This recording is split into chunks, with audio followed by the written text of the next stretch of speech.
এই যে ছাত্রলীগ পরিচয় দিয়ে তারা রাজনীতি করেছে, যারা শিবির আসলে করতো, এবং যে অভিযোগটা আমার মনে হয় যে রুমিন আপনি দেখেছেন যে অভিযোগটা এসেছে, এবং সেই যারা এই অপরাধটা করেছে তাদের বিরুদ্ধে ব্যবস্থা নিতে গিয়েও বাধা এসেছে, যদিও সেটা সাদিক কামের বিরুদ্ধে অভিযোগ এসেছে এবং সাদিক সেটা আবার বলছে যে সেটা সত্য না, এই ন্যারেটিভটা সত্য না।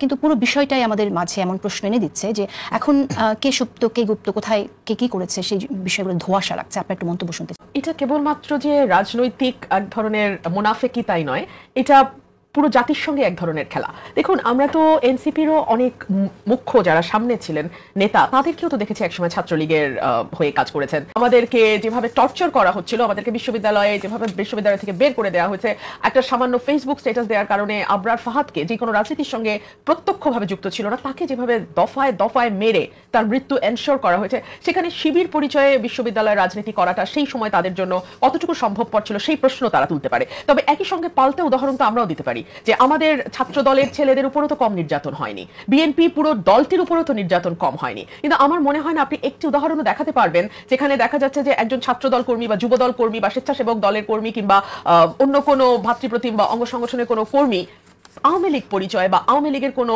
ভাতৃপ্রতিম সংগঠনের পরিচয় তারা রাজনীতি করেছে। তো এখানে পলিটিক্যাল ক্ল্যারিটির একটা বিষয় আছে, এবং এই ধোকাটা তো কেবলমাত্র নিজের কর্মী সমর্থককে ধোকা দেওয়া নয়, এটা একই সঙ্গে দেশের মানুষকেও ধোকা দেয়। এবং এই ফলে যেটা হয় যে অনেকেই আছেন যারা হয়তো একসময় সত্যিই ছাত্রলীগ করতেন, কিন্তু এখন দুর্দিন দেখে তারা মনে করছেন যে না, এখন শিবিরে ঢুকে গেলে হয়তো বা তাদের জন্য কিছুটা হলেও সুবিধা হতে পারে। আবার একইভাবে যারা একসময় শিবির করতেন আওয়ামী লীগের সময়, তারা মনে করছেন কিছুটা লীগের সাথে মিলে হলেও সুবিধা হতে পারে।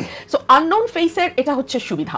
তারা যখন যে দল পাওয়ারে থাকে বা যখন যে দল ক্ষমতার কাছাকাছি থাকে সেই দলের হয়ে তারা কাজ করেন, এবং অনেক সময় দেখা যায় সেই দল থেকে নানান রকম সুযোগ সুবিধাও তারা পান। সো এটা নানানভাবে তাদের জন্য একটা সুবিধাজনক জায়গা তৈরি করে দেয়।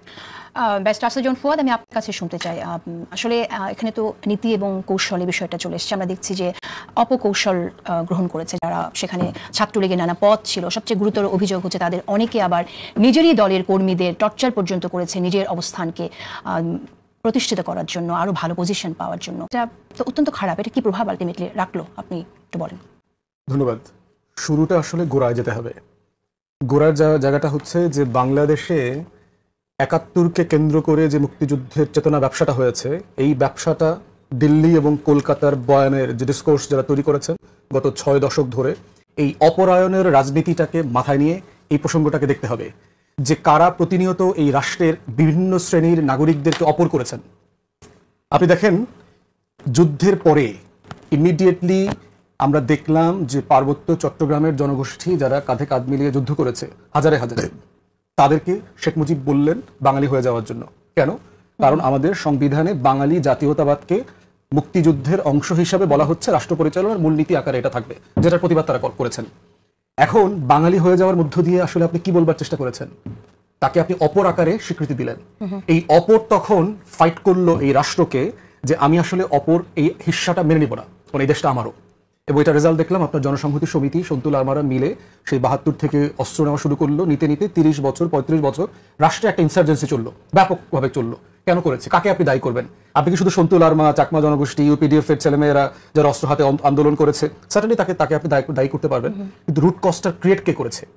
দ্বিতীয়ত দেখেন, মুক্তিযুদ্ধের ব্যবসাকে কেন্দ্র করে এই রুট কজটা ক্রিয়েট যে করেছে নিশ্চয়ই তার একটা দায় অবশ্যই আছে, কিন্তু সেই জায়গা থেকে আমি বলতে চাই যে এই রুট কজটা কিন্তু শুধুমাত্র যাদের বিরুদ্ধে এখন অভিযোগ আসছে তাদের জন্য তৈরি করা হয়নি। নিশ্চয়ই সেখানে অবাঙালি যারা ছিল তারা কি তাহলে বাঙালি পরিচয়ে সুপ্ত হয়ে বেঁচেছিল? তা তো না। কিন্তু সেটা অস্ত্রধারী মানে রাষ্ট্রের বিরুদ্ধে সে যুদ্ধ করছে, মানে কি যে এই রাষ্ট্রের সভরেন্টিকে সে চ্যালেঞ্জ করতেছে, অথচ এই রাষ্ট্রের সভরেন্টির জন্য তো সে ২ বছর আগে ফাইট করলো। না, সেটা তাহলে আপনি পুশ করলেন কিনা? রাইট, কিন্তু না, ঠিক আছে, আমার মনে হয় যে ওই উদাহরণটার সাথে এই উদাহরণটা ঠিক এক্স্যাক্টলি যায় না। ব্যাপক মিল আছে, আমি শেষ করি, আপনি দেখবেন ব্যাপক মিল আছে। অপরায়ণের রাজনীতির সমস্যাটা হচ্ছে ভিন্ন ধর্মী রাজনৈতিক দলগুলো বাংলাদেশে স্বাধীনভাবে অপারেট করতে পারবে না কেন? যাকে আমি পছন্দ করি না। শিবির কি কোনো নিষিদ্ধ ছাত্র সংগঠন ছিল? তাহলে ঢাকা বিশ্ববিদ্যালয়ে, জাহাঙ্গীরনগর বিশ্ববিদ্যালয়ে অথবা জগন্নাথে সে কেন রাজনীতি করতে পারবে না? ছাত্র দল কি আওয়ামী আমলে নিষিদ্ধ সংগঠন হয়ে গিয়েছিল? সে কেন ঢাকা বিশ্ববিদ্যালয়ে, জাহাঙ্গীরনগর বিশ্ববিদ্যালয়ে মিছিল মিটিং করতে পারবে না? তাকে কেন নাই করে দিতে হবে? আপনি যখন একটা রাজনৈতিক শক্তিকে নাই করে দিতে চাইবেন, তখন সে বাঁচার জন্য তো তরিকা বেছে নেবে। এটা খুবই নরমাল একটা ব্যাপার। আপনি নিয়েছিলেন বাঁচার জন্য তরিকা বেছে নিয়েছিলেন? আমার মতো তো সবাই নাই, বাট বাকিরা তো নিয়েছে। বাংলাদেশে সবাইকে আমার মতো করে আওয়ামী লীগের বিরুদ্ধে কথা বলেছে, রুমিনের মতো করে বলেছে? বহু নেতাকে তো বাংলাদেশের এখন যারা দিনরাত টকশো মাতিয়ে তুলছেন, বড় বড় বিগ শট আসছেন, তারা কয়জন আওয়ামী লীগের বিরুদ্ধে কথা বলেছেন?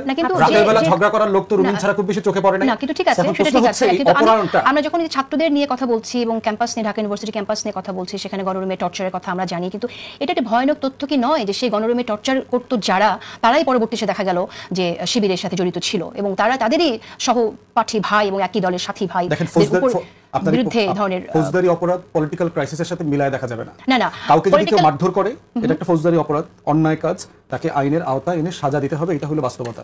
কিন্তু গত 16 বছরকে আমরা দেখি নাই ছাত্রলীগ, ছাত্রদল, শিবির ধরে ধরে পিটায়ে আধামরা করে তারপরে শাহবাগ থানায় দিয়ে আসছে? ছাত্রলীগকে কে বলেছে, কয়দিন বলেছে? আপনি এই অপরায়ণের রাজনীতিটা কেন তৈরি করছেন? আজকে দেখতে পারতেছি পরিবেশ পরিষদ যখন মিটিং ডাকে, ছাত্রদল বলছে শিবির ওই মিটিংয়ে থাকলে আমি যাব না, বাম সংগঠনগুলো বলছে শিবির থাকলে আমি ওই মিটিংয়ে যাব না। তাহলে আপনি একটা গণতান্ত্রিক মূল্যবোধের রাজনীতিটা হইল কোথায়? আচ্ছা, তাহলে এই অপরায়ণের রাজনীতির জন্যই এইভাবে সুপ্ত থাকা এবং পরিচয় গোপন করে থাকা, এইটা কিন্তু আমরা শুনছি যে শুধুমাত্র ইউনিভার্সিটিতে না, এমনকি প্রশাসনেও এই জিনিসটা হয়েছে যে কারো জামাতের প্রতি সমর্থন থাকলে বা অতীতে জামাতের রাজনীতি করে থাকলে পরিচয় এখন সার্বিক সব আমলারা বিএনপি হয়ে গেছে না, আমরা জানি না। গত 16 বছর যে আমলারা আওয়ামী লীগের পা চাটছে, যারা all the prime ministers man হয়ে গেছিল, তারা এখন বিএনপি হয়ে গেছে না রাতারাতি। আমরা জানি না বিএনপির কোন নেতাকে কত টাকা ঘুষ দিয়ে তারা এসপি ডিসি হইতেছে, এই গল্প আমরা জানি না। শিবিরকে এইটা একভাবে এক্সক্লুসিভলি করা মানে হচ্ছে এটা দিল্লির বয়ানের ভিতরে আমরা ঢুকে যাওয়া। আমরা যারা গণ অভ্যুত্থানের পক্ষের শক্তি, আমাদেরকে নির্মোহভাবে আলোচনা করতে হবে সবাইকে। সমস্যাটা গণতান্ত্রিক মূল্যবোধের কারণে। ঠিক আছে, ঠিক আছে, কিন্তু আমি রুমিনকে এখানটায় রুমিনকে আমি জিজ্ঞেস করবো, সময় দেবো, কিন্তু তার আগে আমি একটি প্রশ্ন রাখতে চাই ব্যারিস্টার সুজন ফুয়াদ আপনার জন্য। সেটা হচ্ছে যে কোনো কিছু শিবিরের এগেইনস্টে বললে সেটা কি ভারতের বয়ান হবে কিনা? গণ অভ্যুত্থানের বিপক্ষে যে কোনো বক্তব্য আসলে আমাকে এটা ক্রিটিক করতে হবে যে এইটা আমাদের গণ অভ্যুত্থানের পক্ষের শক্তিগুলোর ভিতরে একজনের বিরুদ্ধে আরেকজনকে সংঘাতের দিকে ঠেলে দিচ্ছে কিনা।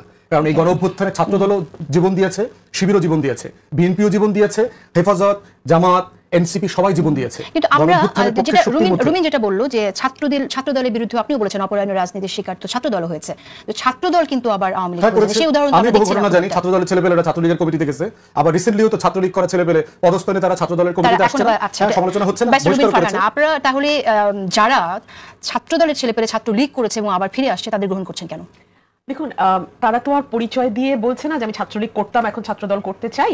বিষয়টা তো আসলে এরকম না। আমাদের রাজনীতির গোড়ার যে সমস্যা, আমি ফুয়াদ ভাইয়ের সাথে অনেকাংশে একমত যে আদার্স করে দেওয়া, অন্য করে দেওয়া, অপর করে দেওয়া, অ্যাজ ইফ এমন একটা কালচার 15 বছরে তৈরি হয়েছিল যে যদি আপনি আওয়ামী লীগ না করেন, সেটা হার্ডকোর আওয়ামী লীগ হতে পারে, সফট আওয়ামী লীগ হতে পারে, মিডিয়াম আওয়ামী লীগ হতে পারে, যে কোনো ফরম্যাটেই হোক আপনাকে আওয়ামী লীগের ওই খোলসের ভেতর, বয়ানের ভেতর থেকে কাজ করতে হবে। এবং যদি আপনি সেটার সঙ্গে ফিট ইন করে কাজ করতে পারেন, তখনই কেবলমাত্র বাংলাদেশের নাগরিক হিসেবে ন্যূনতম যেই অধিকারগুলো আপনার ভোগ করার কথা সেগুলো আপনি ভোগ করতে পারবেন।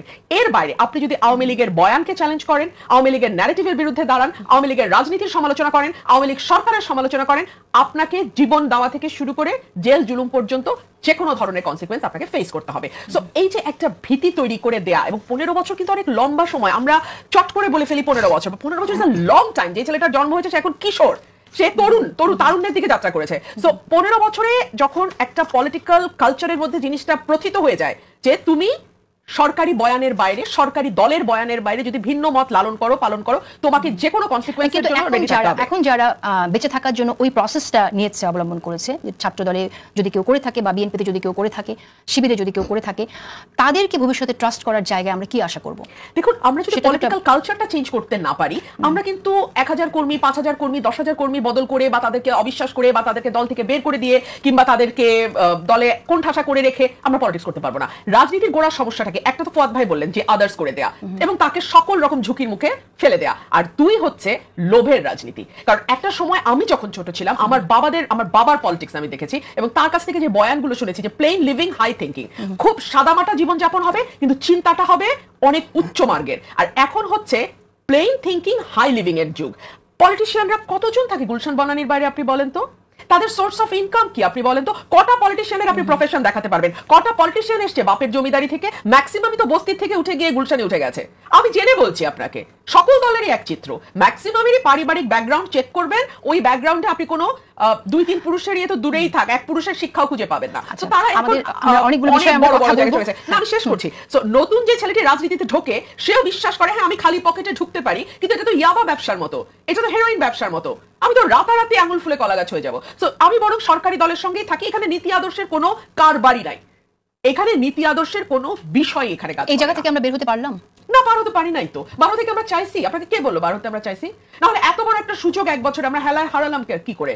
এই যে নতুন নতুন ছেলেরা যাদের উপরে পুরো বাংলাদেশের 18 কোটি মানুষ বাজি ধরেছিল, সেই ছেলেরা প্রাণ নিয়ে ঘুরতে হয় কেন? সেই ছেলেরা রিকশাওয়ালা পিতার সন্তান হয়ে তাকে 6 কোটি টাকা 7 কোটি টাকার চেক বাড়িতে জমাতে হয় কেন? তার মানে তার তো পুরো ফিলসফিটাই আমাদের পলিটিক্সের যে মূল ধারা, রাজনীতিতে ঢোকো টাকা কামাও, রাজনীতিতে ঢোকো সম্পদ বানাও, এই দিকে চলে গেছে। তো কোথায় আমাদের ভিন্ন ধারার